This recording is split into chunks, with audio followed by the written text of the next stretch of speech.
A ver, pensemos en esto. ¿Qué significa realmente ser una buena persona? ¿Es acaso seguir una lista de reglas al pie de la letra?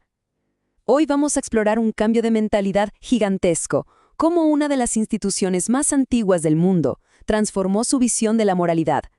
Dejó de ser un manual de instrucciones para convertirse en una relación, algo mucho más personal y profundo.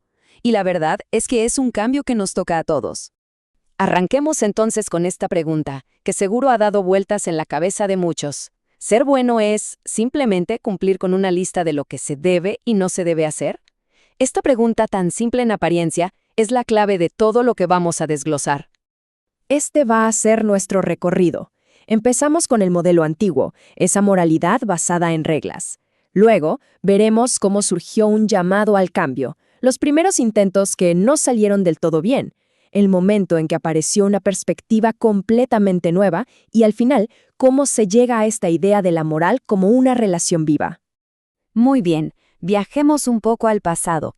Por siglos, la forma de pensar la moral estuvo dominada por un sistema que los expertos llaman moral manualista. Imaginen algo pero tan estructurado que para muchos se sentía, un poco asfixiante. Este sistema se apoyaba en 4 grandes pilares. Se analizaba el acto humano, o sea, lo que la persona hacía. Luego, se comparaba con la ley.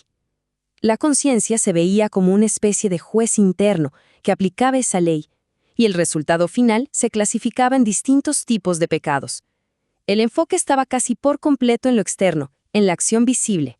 Y claro, esto creaba una tensión constante.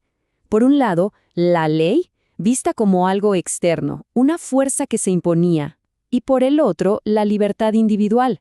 Era como si estuvieran en una lucha. Si la ley ganaba espacio, la libertad perdía. Una batalla permanente entre una voluntad divina y la voluntad humana. A esto se le conoce como una moral de tercera persona. ¿Por qué?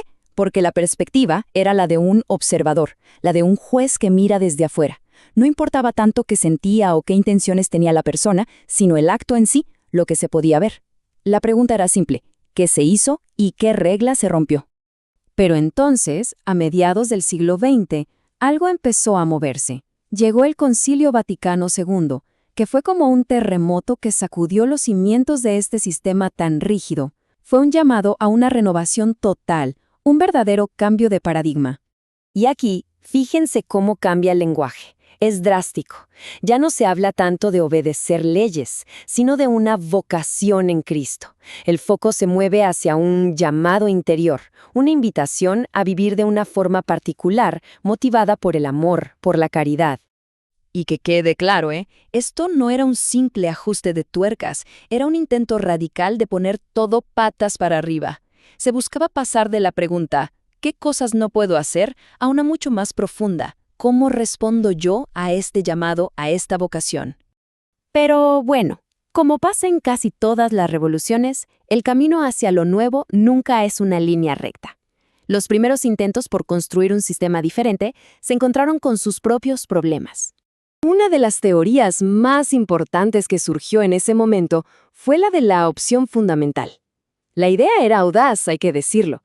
Proponía dejar de obsesionarse con cada acto aislado y, en cambio, mirar la dirección general del corazón. La persona, en lo más profundo de su ser, ¿está orientada hacia el bien o no? El problema es que esta teoría, sin querer, creó otra división. Parecía que separaba el yo moral profundo de las acciones del día a día. De repente, lo que uno hacía en lo cotidiano perdía peso frente a esa gran decisión interna. Se le criticó como un cristocentrismo inconcluso, porque, aunque ponía a Cristo en el centro, no lograba conectar esa decisión fundamental con la vida real y concreta de todos los días. Y fue justo en medio de esa tensión que apareció la idea clave, el chispazo que por fin permitió construir una visión de la vida moral mucho más completa y mucho más humana. El gran salto conceptual fue un cambio de punto de vista. Dejar de mirar las cosas desde afuera como un juez, para empezar a verlas desde adentro, desde los ojos de quien actúa. La pregunta clave dejó de ser ¿qué se hizo?, para convertirse en ¿qué significa esta acción para la persona que la está haciendo? ¿Cuál es su intención? ¿Qué la mueve por dentro? Y este giro de verdad lo cambió todo. Permitió que la moralidad dejara de sentirse como algo impuesto desde afuera, para entenderse como algo que nace del interior de la persona completa, uniendo su mente, su voluntad, sus deseos y sus acciones en una sola cosa, con un solo sentido.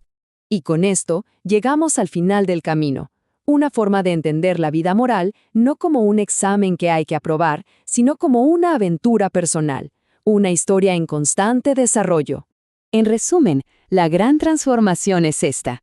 La vida moral ya no se trata de apegarse a un código impersonal, sino de responder a un encuentro personal.